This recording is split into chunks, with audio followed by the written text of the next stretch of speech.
ನೀವು ಸಾಲ ಮಾಡಿ ಮನೆ ಕಟ್ಟಬೇಡಿ, ಸಾಲ ಮಾಡಿ ಗಾಡಿ ತಗೋಬೇಡಿ.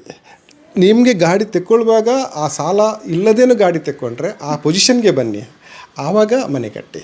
ಡೆಲಿವರಿ ಆಗಿ ನಂದೇ ಮಗುನ ಸಿನಿಮಾನಲ್ಲಿ ತೋರಿಸ್ದೆ ಹುಟ್ಟಿದ ದಿನ, ದಿವಸನೇ ಅದೇ ಸಿನಿಮಾ ಇರೋದು. ನಾನು ನನ್ನ ಮಗುನೇ ಸಿನಿಮಾದಲ್ಲಿ ತೋರಿಸ್ಬೇಕು ಅಂತ ಲೆಕ್ಕಾಚಾರ ಇಡ್ತಾರೆ. ಈಗ ಅವ್ರ ಲೆಕ್ಕ ನೋಡಿ, ಮಂತ್ಲಿ ಎಕ್ಸ್ಪೆನ್ಸ್ ನಂಗೆ ನಾವೆಲ್ಲ ಎಕ್ಸ್ಪೆನ್ಸ್ ಎಲ್ಲ we will try to earn. ನಾವು ಎಕ್ಸ್ಪೆನ್ಸ್ ಬಗ್ಗೆ ಯೋಚನೆ ಮಾಡೋದಲ್ಲ. ಅವ್ರ ಎಕ್ಸ್ಪೆನ್ಸ್ ಎಲ್ಲ ಲೆಕ್ಕ ಬರ್ದಿರ್ತಾರೆ, ₹1 ಬರ್ದಿರ್ತಾರೆ. ನಮ್ಮ ಪ್ರಿನ್ಸಿಪಲ್ ಏನಂದ್ರೆ ಖರ್ಚು ಮಾಡ್ಲಿಕ್ಕೆ ನೀವು ಇದು ಹಿಂದೆ ಮುಂದೆ ನೋಡಬಾರ್ದು, ಖರ್ಚು ಮಾಡೋದನ್ನ ಅರ್ನ್ ಮಾಡೋದು ಹೆಂಗೆ ಅದು ಯೋಚನೆ ಮಾಡಬೇಕು.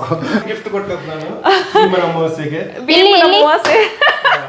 ಲೈಟ್ ಪಾಡ್ಲೆ ಬಾಬಾ, ಅದ್ರದ್ದು ಕ್ಯಾಶು ಅಲ್ಲೇ ಇಟ್ಟಿದ್ದೀನಿ ನಾನು.